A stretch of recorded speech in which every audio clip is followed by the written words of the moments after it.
Eu cresci num lar católico, com direito à catequese e tudo. Eu nasci no Amazonas e quando eu fiz 24 anos eu tranquei a faculdade e viajei para Santa Catarina para realizar um sonho de fazer um intercâmbio. E Santa Catarina na época tinha muita proposta de emprego e o salário estava bem mais alto. Quando eu cheguei na cidade eu era muito ingênua e eu fui apresentada para pessoas de má influência. Eu conheci o álcool e a droga, mas eu não sabia que mais tarde eu terminaria dependente do vício. E eu me entreguei. Depois de um ano, eu encontrei um emprego no fast food chamado Burger King e eu conheci o grande amor da minha vida. O nome dele era Alisson. Eu me casei com ele e eu tive uma bebê loira de olhos castanhos. O nome dela é Maria Elizabeth. Eu escondi do Alisson meus problemas com vício e quando ele percebeu, eu já estava doente demais. Eu lembro que ele se dedicou de corpo e alma para me salvar do vício, mas já estava muito avançado e por amor à nossa filha, ele foi embora e logo depois ele levou ela. O meu pai, a essa altura, já tinha descoberto o que estava acontecendo comigo e comprou passagem de avião urgente para me tirar de Santa Catarina e me levar para casa dele no Amazonas. Quando eu cheguei no Amazonas, eu transformei a vida do meu pai em um inferno. Eu virei moradora de ruas e eu passava a noite acordada sem me alimentar, procurando mais e mais por drogas. Eu voltava para casa do meu pai, que estava sofrendo, preocupado, me esperando voltar sem saber onde eu estava, sem saber onde me procurar. O nome do meu pai é Estenildo. E quando eu voltava para casa, eu sempre estava muito fraca, com fome, muito suja. O papai chorava muito quando me via na porta de casa, ele me abraçava, dizia que sentia minha falta, ele me dava banho, me alimentava, ele é enfermeiro. Ele me dava remédio para conter a fissura e eu conseguia dormir. Só que quando eu acordava, eu roubava o que eu encontrava pela frente de valor dentro da casa do meu pai e eu desaparecia outra vez. Eu fui dependente química e alcoólatra por 8 anos no total. Mas eu sempre ouvi uma voz dentro de mim, não importa o estado lúcido ou não que eu tivesse, eu sabia que essa voz era do Espírito Santo. Porque eu nasci no lar católico, eu já conhecia Jesus e a palavra dele. Essa voz, ela passava o dia comigo. Ela me lembrava todos os dias e ela nunca esqueceu um dia só de me perguntar como será que estava o Alisson naquele momento. E eu passava dia revivendo a lembrança de nós dois, até alcançar o efeito forte da droga, o pico, e daí eu desligar, eu esquecia de tudo, de todos, e eu ficava por horas em modo zumbi. Eu também pensava, como será que a Maria Elizabeth deve estar sendo educada, porque eu sou o tipo de mãe, eu sou muito presente. Eu lembro que eu procurava entender o olhar dela, mesmo ela sendo recém-nascida. E essa voz, ela me lembrava as poucas lembranças que eu tinha da minha filha, um pouco tempo que eu fiquei sóbria quando eu estava com ela. Mas eu ignorava essa voz, eu só queria mais usar mais drogas em mais quantidades.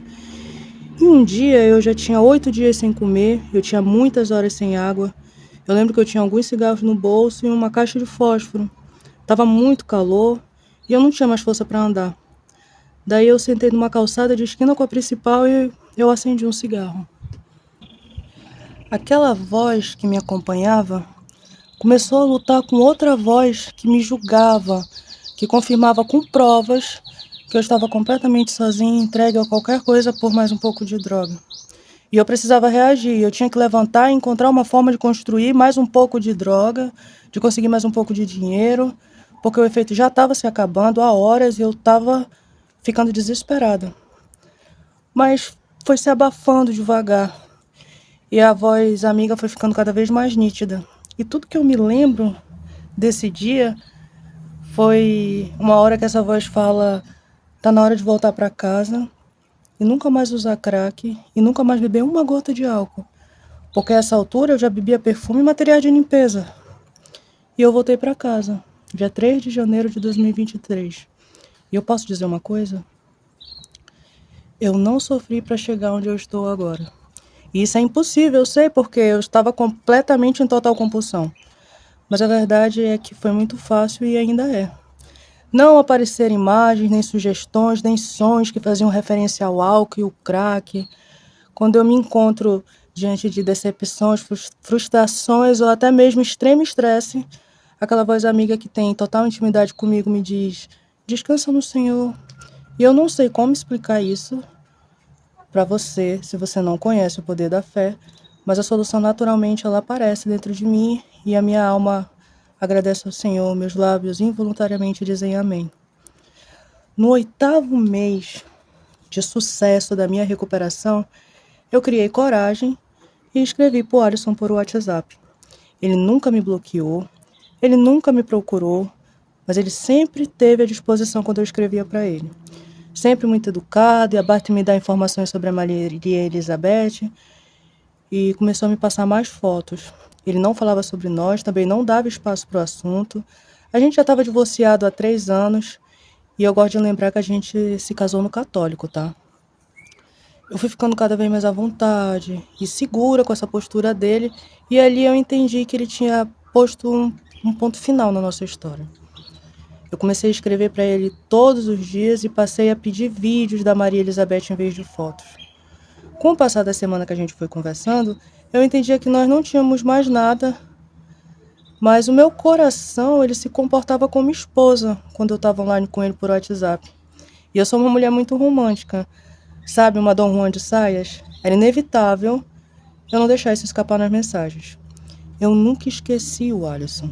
Eu até tentei conhecer outros rapazes, eles se apaixonaram pelo meu jeito meigo, inocente, no olhar. Eu sou o tipo de moça que compõe musiquinha de amor, que escondo cartinha no bolso da calça, deixa em cima da mesa, dentro da mochila. Eu amo fazer surpresa romântica.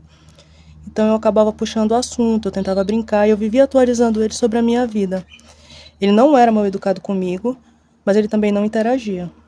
Enquanto isso, fora do virtual, voltando para o mercado de trabalho, eu estava fazendo 2 freelances por dia e eu era rápida, cheia de boa vontade, eu não fugia do serviço, eu tinha aprendido a ganhar dinheiro rápido nas ruas, então depois de 8 meses o meu pai se sentiu seguro e eu ganhei carta branca para pisar na rua novamente sozinha, com um celular moderno, só meu, dinheiro no bolso, roupa cara e sapatos bons.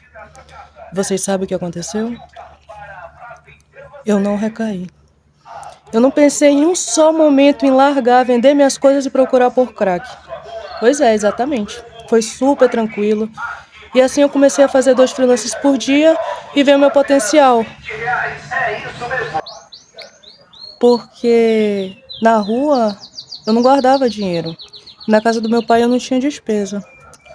Eu levei alguns meses até revelar para o meu pai, mas eu comecei os freelance e me dei metas para viajar para Santa Catarina e conhecer a Maria Elizabeth, que agora já tem 4 anos de idade. E ela chama a avó dela de mamãe. O meu pai e eu sempre tivemos uma relação conturbada. Eu sou uma moça muito sensível. Meu pai ele tem uma língua muito ferina, ele é muito rígido. Esses 3 anos no Amazonas, eles resolveram muitas feridas entre eu e o meu pai. Nós estávamos muito dependentes um do outro. O meu pai era um homem de 50 anos sozinho, tem uma vida financeira muito confortável, é funcionário público, mas é muito doente e limitado. Ele fez planos, comprou imóveis, voltou a sonhar com a neguinha dele, a bem-querida dele. Eu sou muito carinhosa, de vez em quando eu falava com ele como se ele fosse um bebê. Ele amava muito tudo isso. Ele tinha medo de morrer sozinho. E tudo mostrava que eu ia ficar com ele até o fim, e eu mesmo prometi isso para ele. Então ele começou a preparar um futuro para mim, porque ele está no período de muitas entradas e saídas da UTI. Primeiro em poucos anos, agora em poucos meses. E eu queria voltar para Santa Catarina. Sempre que eu tocava no assunto ou na hipótese de conhecer a Maria, ele mostrava insatisfação. Ele me dizia que estava muito cedo, que eu não estava pronta, que eu iria recair no crack e na bebida. Na minha primeira decepção, porque eu desapareci do mapa por 2 anos. Talvez a Maria Elizabeth ela não me aceitasse como mãe. Isso me acendeu uma luz. E foi assim que eu comecei a pedir videochamadas para ver a Maria Elizabeth. No começo, eu senti o Alisson um pouco relutante. Mas eu admito, eu ainda sou muito dramática e a gente foi casado por 4 anos. Eu sou um livro que ele já leu e releu e ele acabou cedendo. E aí, meus amigos, eu vi a Maria e ela já tinha 4 anos. A última lembrança que eu guardava nítido dela era ela com 1 ano, ela ainda não andava, ela ainda não falava e bom, lá estava a Maria Elizabeth. A Maria Elizabeth, ela foi um pedido que eu fiz da Nossa Senhora de Nazaré, depois de muitos meses fracassados tentando engravidar. Ela me olhava, eu olhava para ela me olhava, eu olhava para ela, e ela começava a gargalhar e gargalhar. E era uma gargalhada maravilhosa, era viciante. Eu ficava hipnotizada, eu não conseguia falar nada, eu só conseguia ficar olhando para ela e sorrindo igual uma idiota retardada. E eu controlava pra me controlar para não ligar todos os dias, porque eu percebi que eu estava incomodando o Alisson. E quando finalmente ele ligava, eu não conseguia falar. E daí eu acho que isso chateava ele.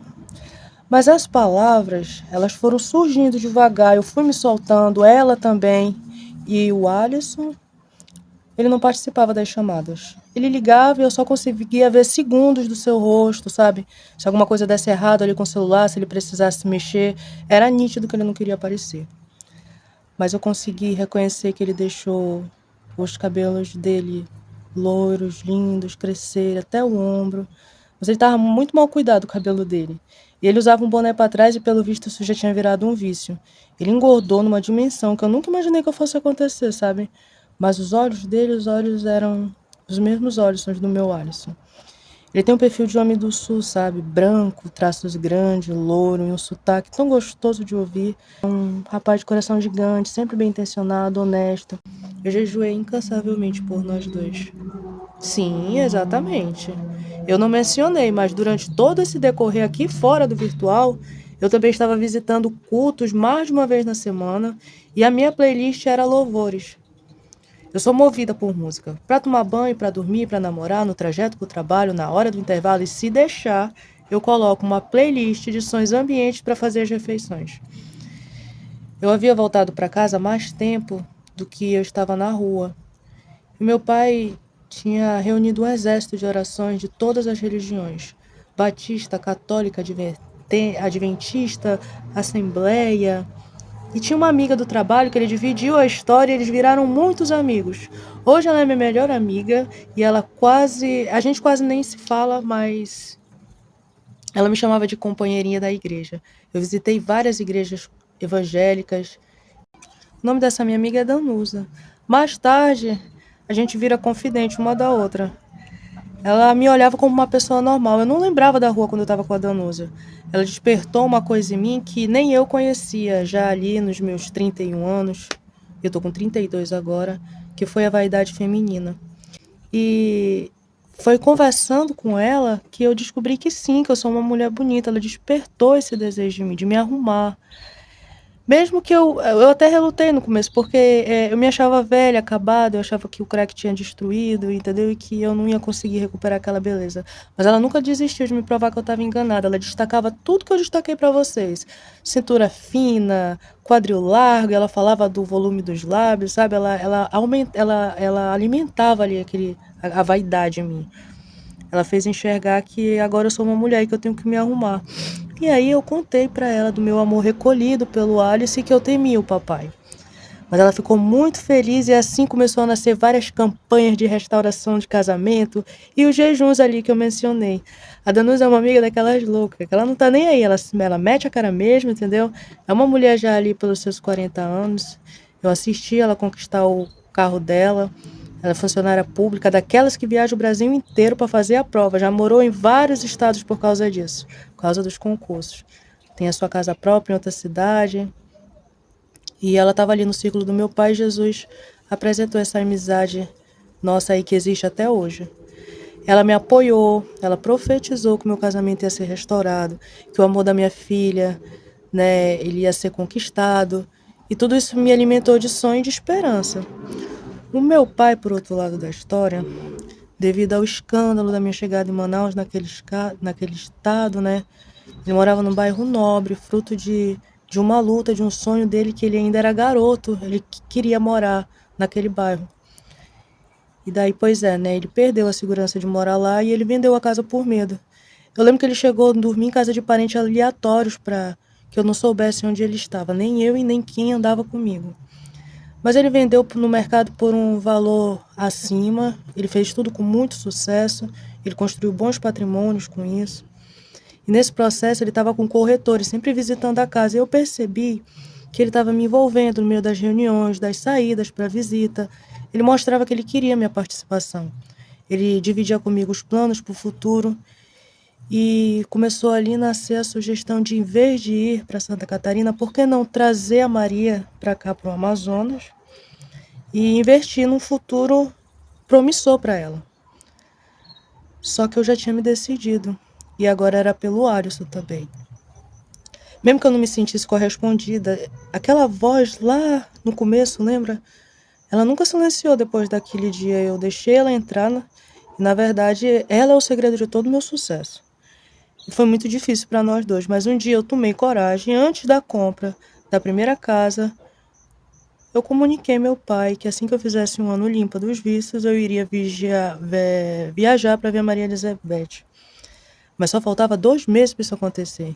Então eu já tinha a data da viagem e cheguei com a notícia e uma data de viagem de uma vez só e contei para ele. A gente ficou um pouco estranho um com o outro, mas isso não me freou. Aos poucos eu fui espalhando a notícia e muitas pessoas, como inclusive a Danúzia, acharam a minha decisão um tanto precoce. Ela tentou durante quase todo o caminho, até a data da viagem, me convencer a fazer um concurso público federal, como Correio, que tem vaga para o Brasil inteiro. E eu também, no meio de tudo aquilo, eu estava mesmo estudando para concurso público com um bom material que o meu pai investiu em mim. E o papai, ele alimentou todos os meus sonhos. Inclusive quando surgiu, né, essa vaidade dentro de mim, eu tinha um salão dentro do meu quarto. Ele dizia que ia ser a minha ruína, porque a minha doença, ela nasceu lá em Santa Catarina. Mas o meu pai, ele tinha uma amiga de infância que era muito moderna para aquela época, mas tudo que ela usou na vida foi cerveja e cigarro. Ela teve um casamento que fez muito mal, mas gerou filhos extraordinários que estão presentes na vida dela até hoje. Também foi funcionária pública, viajou para a Suíça. É uma mulher convertida há muitos anos. A igreja, inclusive, acolheu ela lá. E ela passou muitos anos no exterior até se cansar e voltou para o Brasil. Ela acompanhou minha história online e hoje também somos grandes amigas. Ela alimentou meus sonhos reprimidos, que eu até sonhava, mas eu não tinha esperança de alcançar. E ela apoiou, ela confiou na minha segurança.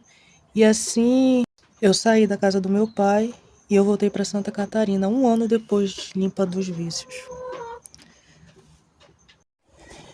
Eu fiz uma viagem longa e quando eu cheguei eu esperei pelo Alisson com a Maria, porque a gente não falou mais do Alisson e na Maria.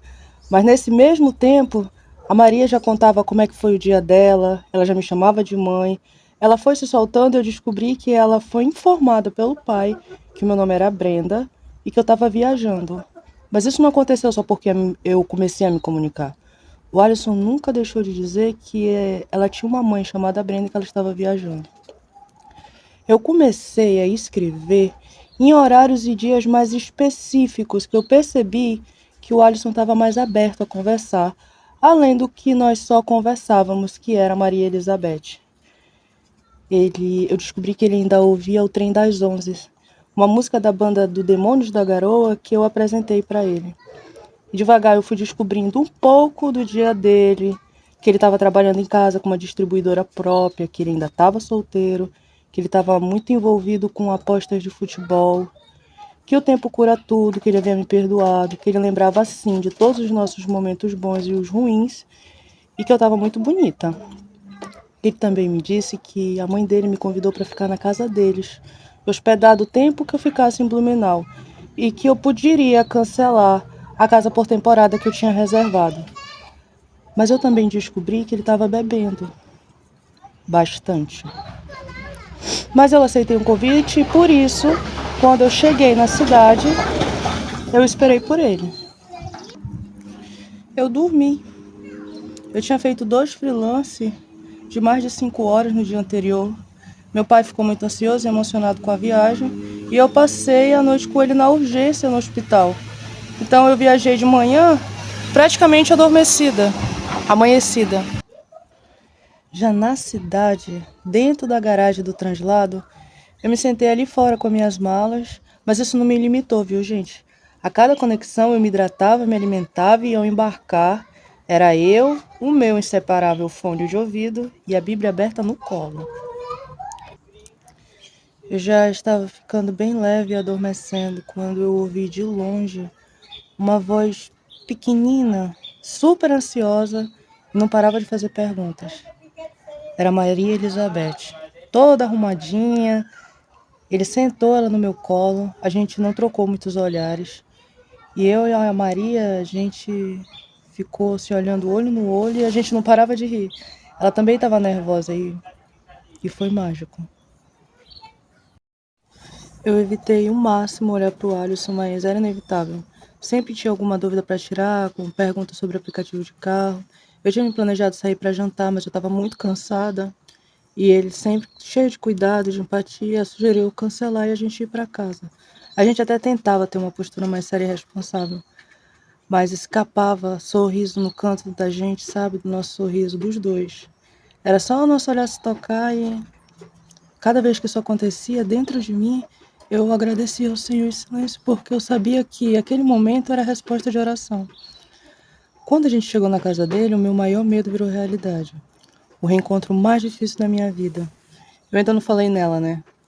A Eliane, a mãe do Alisson, a avó da Maria Elizabeth e mãe da Maria Elizabeth. A Eliane, ela é uma mulher muito rica da cultura da cidade. Ela é vaidosa, forte, guerreira, 2 casamentos, um filho de cada um, sabe? Uma história de mãe ali que lutou. E ela conta essa história sempre com muita brincadeira, sempre sorrindo muito. E os filhos dela cresceram bem criados, foram paparicados, bom costume, muito apegados com a mãe dele. O último casamento dela foi uma das histórias mais lindas de amor que ela teve, gerou o Alisson e foi destruído pelo vício do álcool por causa do ex-marido. Ela superou a dor e eu assisti ela dar a vida para salvar a Maria, com toda a bravura de uma verdadeira leoa disposta a morrer pelos seus. Ela lutou até quando ela não tinha mais força. Primeiro o filho, depois a neta, e graças a Deus ela venceu. O Alisson se tornou um homem forte, as suas expressões agora eram calmas, ele não tinha mais aquele olhar aflito, dava para ver a serenidade. E a Maria Elizabeth super saudável, sem traumas, muito social. Eu tinha desrespeitado a casa dela, o filho, a história dela, traía a confiança dela. Ela era uma mulher de espírito jovem, mas ela era muito divertida também. E poucos conhecem esse lado da Eliane. Por fora ela é uma mulher séria e ela não gosta de muita intimidade. Eu lembro que eu destruí o último Natal que eu passei com ela. Eu cheguei a ser expulsa da casa dela umas 2 vezes que eu me lembre. Quando eu saí de Santa Catarina, a gente já não se falava, a gente não se via e com certeza eu era muito odiada. E lá estava ela, parado ali na frente, ou dentro da casa dela.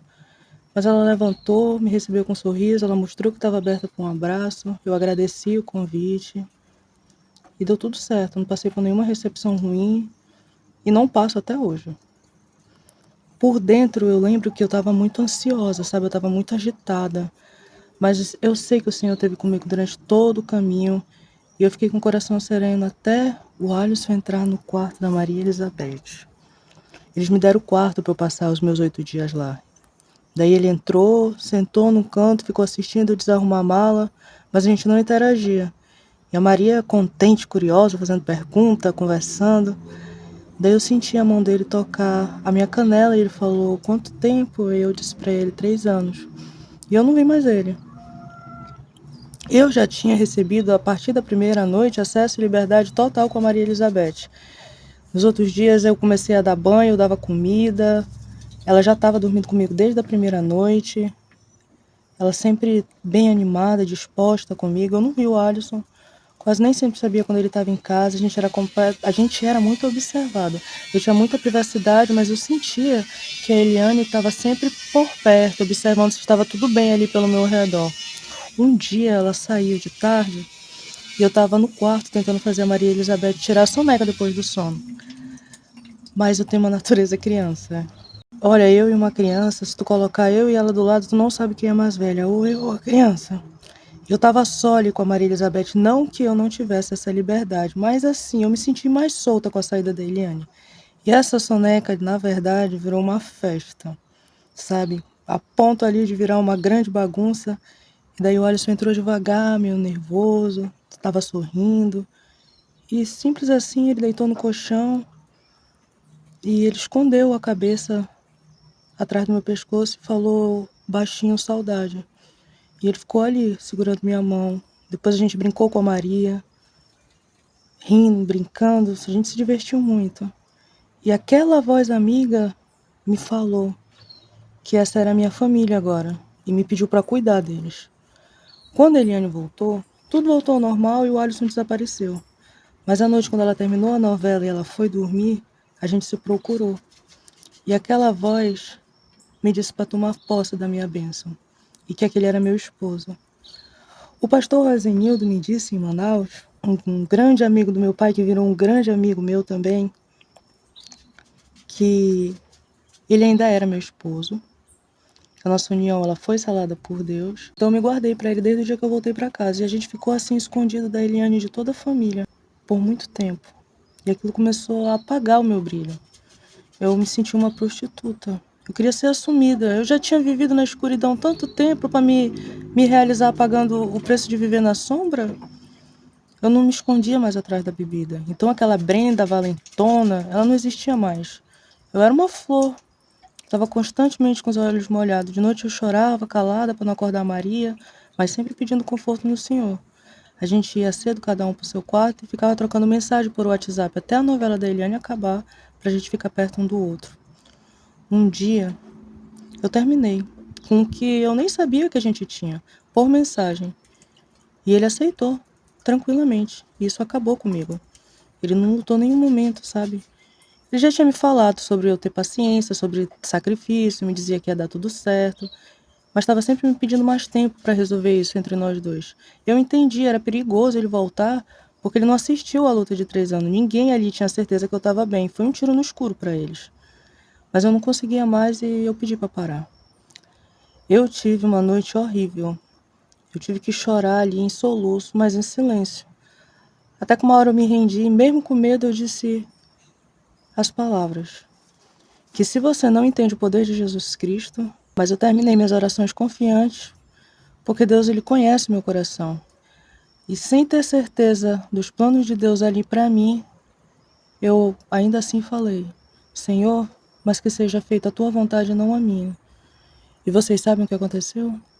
Eu assisti uma recaída do Alisson na bebida e não senti um pingo sequer de sede em ver tudo aquilo. O meu coração ele se encheu de misericórdia. Foi triste o que eu assisti. E naquele momento, outra resposta de oração. Eu estava ali para apresentar Jesus para o Alisson. E mostrar as maravilhas que ele fez na minha vida. E hoje o Alisson está sóbrio há meses. Ele não demonstra absolutamente nenhum gatilho acionado que leve a ele a uma recaída. Como ele parou de beber, a República das Bebidas começou a manter o estoque. E eu cuido da divulgação das redes sociais. Um dia eu me debrucei sobre a minha Bíblia e com a autoridade de esposa, eu entreguei a República das Bebidas pelaquela noite, sob total controle dele. E a gente atendeu o iFood até às 3 da manhã. Ele começou a ler o pão diário. Antes disso, e no fim da noite ele admitiu que isso era, sim, obra do Senhor Jesus. A gente ama a horta e animal.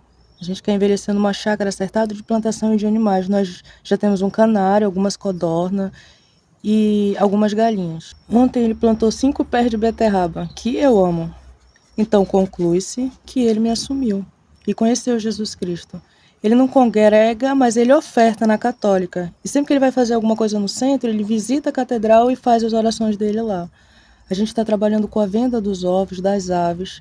A gente quer reproduzir o canário, vender os filhotes. E eu larguei os freelancers externos e voltei para a tecnologia, que é a minha área da faculdade, que eu desisti e quero voltar. Tudo isso para ter uma gestação tranquila e não parar de trabalhar. Pois é, eu tô grávida. A Maria, ela tá fazendo balé numa das melhores escolas da cidade e a gente sabe que não é coincidência, ela tá terminando os últimos anos dela de creche numa instituição evangélica que tem a igreja do lado da creche. Ela já conhece Jesus. A Eliane, um dia eu estava estendendo roupa no quintal e o Alisson, depois de ouvir uma piada minha, foi descendo as escadas gargalhando. E a Eliane saiu para o quintal, passou por mim e me disse que eu estava fazendo o filho dela muito feliz e que era notável a felicidade dele. E esse é o meu testemunho, esse é o meu trabalho. Eu transformo histórias em lembranças e eu estou aqui à tua disposição. Muito obrigado por todos que ficaram comigo até o final e Deus abençoe. quase me esqueci. Eu quero apresentar minha família para vocês em clipe, que eu fiz para nós dois com uma música que, claro, fui eu que compus, e eu também gravei uma musiquinha para ele. E eu tô deixando aqui, eu espero que vocês gostem. Amém.